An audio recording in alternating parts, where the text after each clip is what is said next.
എപ്പോഴും മനസ്സിലാക്കേണ്ട ലോകത്ത് അത്ഭുതങ്ങളൊന്നും സംഭവിപ്പിച്ചിട്ടുള്ള എല്ലാം ഞാൻ എന്നും മിക്കവാറും പറയാറുള്ളതാണ് സാധാരണ ആൾക്കാരാണ്. പക്ഷേ അവരുടെ ക്ഷമ, കൺസിസ്റ്റൻസി, പെർസിസ്റ്റൻ്റ് ആയിട്ട് വർക്ക് ചെയ്യുക ഒക്കെയാണ് ഇതിനകത്ത് ഏറ്റവും പ്രധാനപ്പെട്ടത്. നിങ്ങൾ പല ആൾക്കാരും ഇപ്പം നമ്മൾ ഫേസ്ബുക്ക് ഉപയോഗിക്കുന്നുണ്ട്. എത്ര വർഷം പ്രോഫിറ്റ് ഇല്ലാതെ വർക്ക് ചെയ്തൊരു സ്ഥാപനമാണ് ഫേസ്ബുക്ക്. ആമസോൺ എത്ര വർഷം പ്രോഫിറ്റ് ഇല്ലാതെ വർക്ക് ചെയ്തതാണ്. അവരൊക്കെ ചുമ്മാ ഒരു ഓവർനൈറ്റ് വളർന്നു വന്നവരല്ല.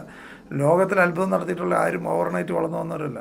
അവരിൽ കോൺസെൻട്രേറ്റ് ചെയ്തു, അവരെ ഗ്രോ ചെയ്യിക്കാൻ തീരുമാനിച്ചു, അവരിൽ ഇൻവെസ്റ്റ് ചെയ്തു. നമ്മളിലുള്ള ഇൻവെസ്റ്റ്മെൻറ്റാണ് ഏറ്റവും പ്രധാനം, ഏറ്റവും ബെസ്റ്റ്, ഏറ്റവും വൈസായിട്ടുള്ള ഇൻവെസ്റ്റ്മെൻറ്റ് എന്ന് പറയുന്നത് നമ്മളിലുള്ള ഇൻവെസ്റ്റ്മെൻറ്റാണ്.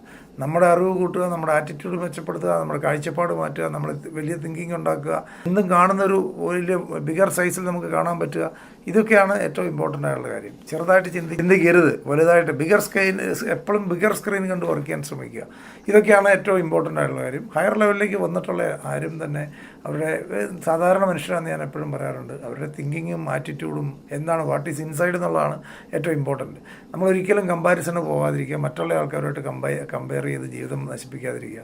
മറ്റുള്ളവരുമായിട്ട് ഒരിക്കലും കമ്പയർ ചെയ്യുന്ന പ്രോഡക്റ്റ് അല്ല ദൈവം ഉണ്ടാക്കിയത്. നമ്മൾ ഒരു വണ്ടി മേടിക്കുകയാണെങ്കിൽ, ഒരു പർട്ടിക്കുലർ മോഡൽ മേടിക്കുകയാണെങ്കിൽ അതെല്ലാം സെയിം ആയിരിക്കും, എല്ലാം സെയിമാണ്. പക്ഷേ നമ്മൾ സൃഷ്ടാവ് ദൈവം സൃഷ്ടിച്ചിരിക്കുന്ന ഓരോ പ്രോഡക്റ്റും യുണീക്കാണ്, ഓരോരുത്തരും യുണീക്കാണ്. ആ യുണീക്ക്നെസ്സാണ് അതിൻ്റെ ബ്യൂട്ടി. ഓരോരുത്തരും അത്ഭുതങ്ങൾ സംഭവിപ്പിക്കാവുന്ന ഇതാണ് ഓരോ ആൾക്കാരും. ആ ഓരോ ആൾക്കാരും ഈ ലോകത്ത് വിട്ടിരിക്കുന്നത്. കാരണം ഒരിക്കലും നമ്മൾ വിശ്വസിക്കുന്ന സർവ്വശക്തൻ എന്ന് വിശ്വസിക്കുന്നുണ്ടെങ്കിൽ എല്ലാവരും പോയി പ്രാർത്ഥിക്കുന്നതൊക്കെ ഉണ്ട്. സർവ്വശക്തനായ ദൈവമേ എന്ന് പ്രാർത്ഥിക്കുകയും ചെയ്യും. വീട്ടിൽ വന്ന് കിടന്ന് ടെൻഷൻ അടിച്ച് കൈയും കാലിട്ടടിക്കുകയും ചെയ്യും. പല സ്ഥലങ്ങളിൽ യഥാർത്ഥ വിശ്വാസം ആണെന്നുണ്ടെങ്കിൽ നമ്മൾ ദൈവം ഉണ്ട് എന്ന് വിശ്വസിക്കുന്ന ധാരാളം ആൾക്കാരുണ്ട്. ദൈവം എൻ്റെ കൂടെ ഉണ്ടെന്ന് വിശ്വസിക്കുന്നതാണ് യഥാർത്ഥ ബിലീഫ് എന്ന് പറയുന്നത്. ആ ബിലീഫുള്ള ഒരാളെ സംബന്ധിച്ച് ഭയം ഉണ്ടാവില്ല. പേടി എന്ന് പറയുന്നൊരു സാധനം ഉണ്ടാകുന്നത് വിശ്വാസം ഇല്ലാത്തതുകൊണ്ടാണ്. പ്രത്യേകിച്ച് ഞാൻ എപ്പോഴും പറയാറുണ്ട്, ജീവിതത്തിൽ എടുക്കാവുന്ന ഏറ്റവും ചെറിയ റിസ്ക് എന്ന് പറഞ്ഞാൽ സാമ്പത്തികമായിട്ട് ബന്ധപ്പെട്ട റിസ്ക്കാണ്. പക്ഷേ കൂടുതൽ ആൾക്കാർക്ക് ഏറ്റവും വലിയ പേടി അതാണ്. കൂടുതൽ ആൾക്കാരും ഭയപ്പെടുന്ന സമ്പത്ത് പോയെങ്കിലുള്ള അവസ്ഥയെക്കുറിച്ചുള്ള ഫിയറാണ്. ഏറ്റവും നമുക്ക് പേടി കുറച്ച് മതി. പൈസയായിട്ട് ബന്ധപ്പെട്ട കാര്യങ്ങളാണ് ഏറ്റവും നമുക്ക് റിസ്ക് എടുക്കാൻ പറ്റുന്നത്. ആരോഗ്യമായിട്ട് ബന്ധപ്പെട്ട് റിസ്ക് എടുക്കരുത്, ഫാമിലി ലൈഫായിട്ട് ബന്ധപ്പെട്ട് റിസ്ക് എടുക്കരുത്, നമ്മുടെ ഫ്രണ്ട് നമ്മുടെ സർക്കിൾ കളയുന്ന ഒരിക്കലും റിസ്ക് എടുക്കരുത്. അവിടെയൊക്കെ കോംപ്രമൈസ് ചെയ്യുക. നമ്മുടെ ഒരു സുഹൃത്തെങ്കിലും നഷ്ടപ്പെടാതിരിക്കാൻ നമ്മൾ കോംപ്രമൈസ് ചെയ്താൽ സാധിക്കുമെങ്കിൽ കോംപ്രമൈസ് ചെയ്യുക, അത്രയേ ഉള്ളൂ. ആ ഒരു സുഹൃത്തിനെ കളയാതിരിക്കുക. ഓരോ ദിവസവും പുതിയ സൗഹൃദങ്ങൾ ആഡ് ചെയ്തുകൊണ്ടിരിക്കുക.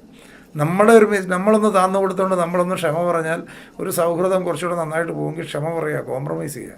ഒന്നും ആലോചിക്കേണ്ട ആവശ്യമില്ല. അതൊന്നും നഷ്ടമല്ല. കാരണം വലിയ വിജയത്തിന് വേണ്ടി പല നമ്മൾ താന്നു കൊടുത്താലും കുഴപ്പമൊന്നുമില്ല. എപ്പോഴും നമ്മുടെ സർക്കിൾ വലുതാക്കിക്കൊണ്ടിരിക്കുക. കോൺട്രാക്റ്റുകളായി മാറുമെന്ന് പറയും. കോൺട്രാക്റ്റ് വിൽ ബിക്കം കോൺട്രാക്റ്റുകളാണ്. അപ്പോൾ സൗഹൃദങ്ങൾ കളയാതിരിക്കുക.